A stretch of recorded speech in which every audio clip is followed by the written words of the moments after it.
All right, guys, let's welcome back to Everything College Football Podcast. Today, me and Nick are a preview and prediction for the Gasparilla Bowl between Florida and Tulane.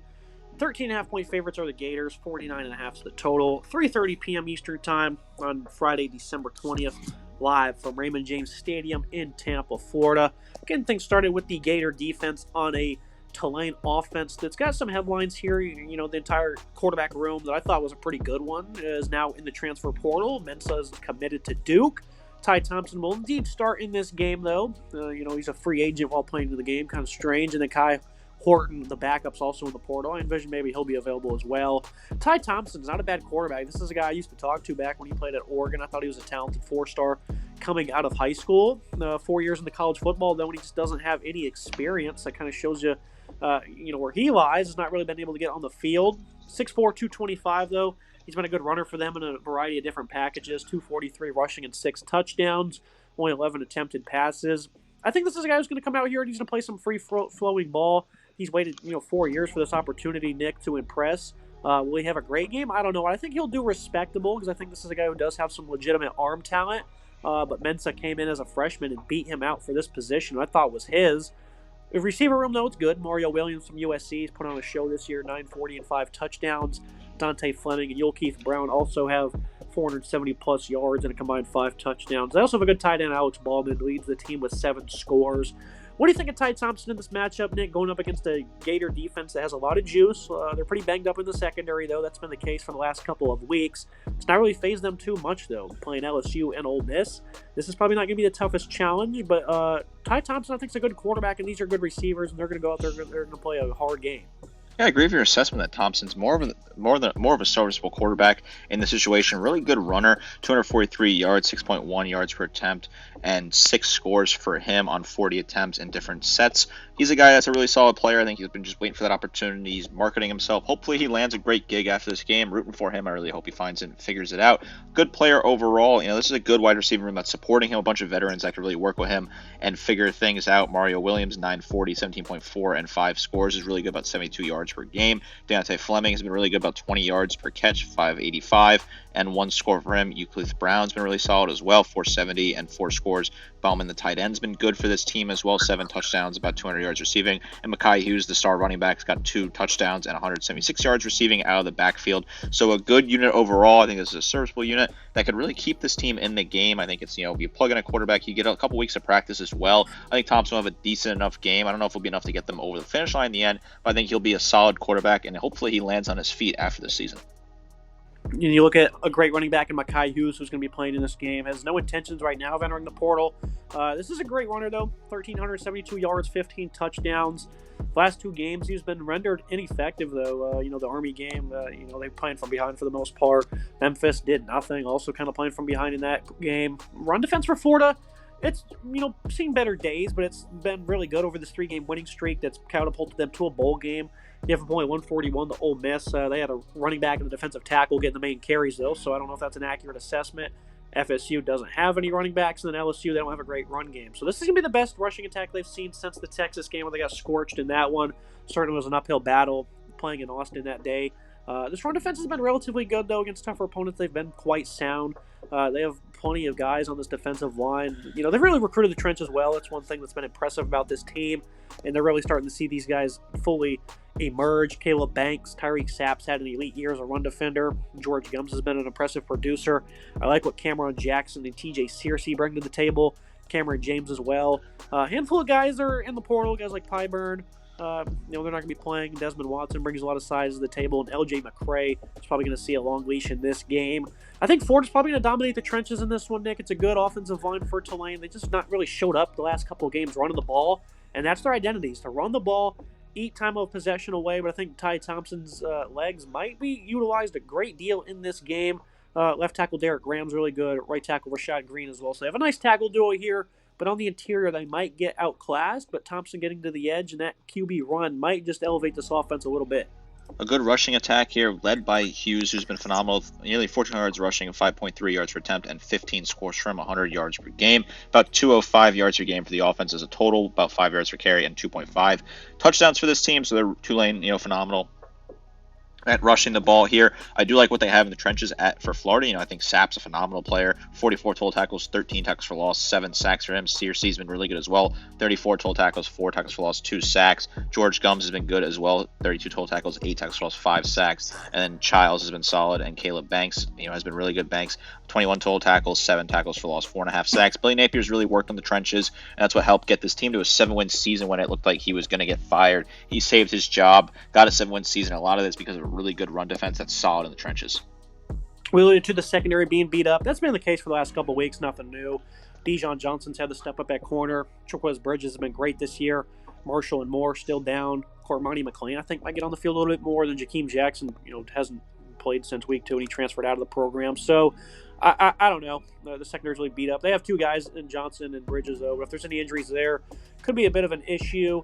Jordan Castell is great at safety for them. Bryce Thornton, those 2 guys are healthy. And then Sharik Denson has had to really step up at slot. He hasn't really been all that good. So I think there's vulnerabilities in the secondary, but I think the D-line, they're playing real good. This is a nice pass rush that should be all right in those phases. Moving to the other side of the ball, the Florida offense going against the Tulane defense. Lagway season is hitting bowl mania. This is a guy that, everyone expected he would be, a really good player at some point, but he's really been forced into action this year due to Graham Mertz going down, and this is going to be his football team moving forward. Has played really good football over the last 3 games. They were hopeful that he could play the whole game against Georgia. Maybe they would have won that game, but thankfully he did not suffer a bad injury. Hasn't been all that great, though, Nick, as he against Tennessee threw a bad interception when they were doing that 2-quarterback system. Last 3 games, though, he's played winning football. Does have 2 interceptions, does have 5 touchdowns, though. 180 yards against Ole Miss, 226 against LSU. He's making winning football plays. Didn't really have to do much against Florida State. This passing attack, it's not the greatest, but I think him and Elijah Badger have a very special connection. Shamari Dyke has really stepped up as well as the number 2 since Wilson went down. Not many other options, though, Nick. Boardingham's in the portal. Aiden Mizell, I think, will have to step up. A couple of other guys are in the portal as well, but I think this passing attack should have a relatively good day. I like what this passing attack can do. Lagway is such a fun player to watch. He's going to continue to develop into a star. I have no worries that he will be a great quarterback in the SEC. About 60% comp rate, 1,600 yards passing, 11 touchdowns, 7 picks. Not phenomenal stats, but he's still a young player that's developing. There's tons of star potential there. I think him and Napier together will be really good next year. I like the way that he's looking. This is a big opportunity for him to show off on another national stage in a bowl game. Prime time on a Friday, get some attention on him. I think this is not prime time, but Friday, get some attention on him. I think this is a good opportunity for him to continue to market himself. Badger's been really good for this team, 789, 21.3 yards per grab, and 4 scores, 71 yards per game. Really good season for him. Dyke's been solid as well, 687 and 19.12 scores. I think Manziel will have to step up, like you said there. 152, 11.7, and 2 scores for him. Some other pieces could step up as well. This is a Florida passing attack that's had some success this season. They've gone through a couple different quarterbacks. Obviously, Mertz getting hurt, Lagway taking over, but they're still a decent enough unit. I like what they have here, and I think this could be a good opportunity for them to put on a nice show in this bowl game. Yeah, I think Badgers, he's had some major games this year. Lagway's been good, but they're not great, and a lot of people have been kind of blowing smoke during this win streak about how great he's been, and he's been good, and he's been making some really good throws. Let's not act like he's, kind of setting the world on fire. Kind of want to put that to bed. No hate intent. I think Lagway's going to be a great player, but I kind of want to pump the brakes when I think analysts are wrong. Because the run game has been terrific and the defense as well for Florida. It's been a team effort during this impressive win streak. The run game against LSU averaged 6.5 yards per carry. They really struggled. They didn't really throw the ball that much.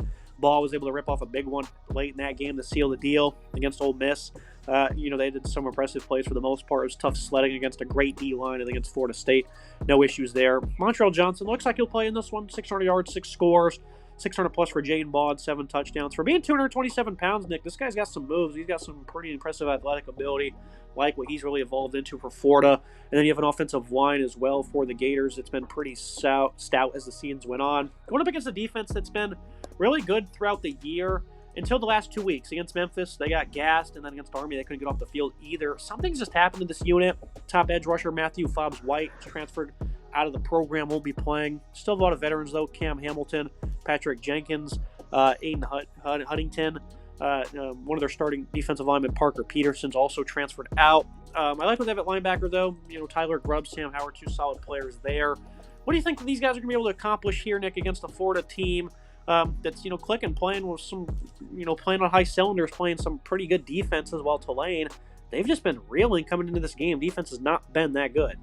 I agree with you. Maybe we need to pump the brakes on the Lagway hype. I'm buying into. I think he's a really talented player. But you are right. This running streak here for Florida's been great defense and great at running the ball. Right, a very effective rushing attack and a great defense has led this team into this position that they're in. And I think that's fair to say that they're going to win this game. They have to find success on the ground. I think they have some solid backs that can do that. Baugh and Montrell Johnson are two solid backs. When Johnson went healthy, 593, 5.9 yards per carry, 6 scores. While Baugh 603, 5.1, and 7 scores. Jacoby Jackson is really good as well, 452, 5.4, and 7 scores for him. So a lot of different options there. Lagway can run the ball a little bit as well, not as often. I think this is a good rushing attack that's been really solid this year. A by committee approach. It's having good success on the ground at times. 156 yards per game, 4.5 yards per carry, and 2 scores. When you look at this Tulane defense, they've struggled against the run recently. I do think Grubbs and Howard are two really good players, leading their teams in tackles. Grubbs 59, Howard 57. 6 tackles for loss, 3 sacks for Grubbs, 5 tackles for loss, and 2.5 sacks for Howard.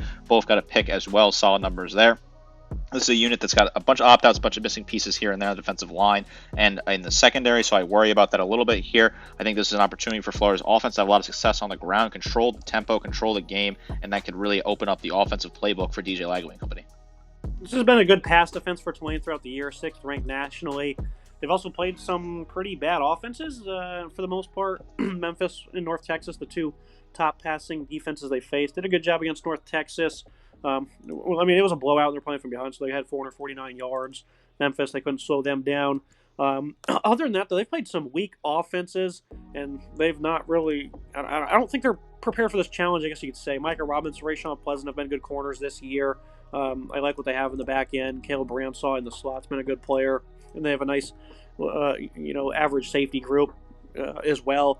I just think they're going to take the top off of the Green Wave defense here, Nick. I think Lagway with his big arm and these receivers, Tulane's going to be kind of shocked by what these guys possess. I know they don't have the deepest group due to injuries and transfers and whatnot, but I think it's going to be a big game for the Florida passing attack because they're not prepared for this one bit. I can definitely see this Florida pass attack having a good day. This could be a huge game for Lagway, like I was saying earlier. I like what this offense can do. I think they can throw the ball effectively here and put up a lot of points and be really effective in the passing attack. Now we move to the team comparisons and then the final prediction for this bowl game. I think running back goes to Tulane because he was that great. And then I will give the edge to the secondary because they are more healthy. All their starters are there, unlike Florida. And they have played a really good season.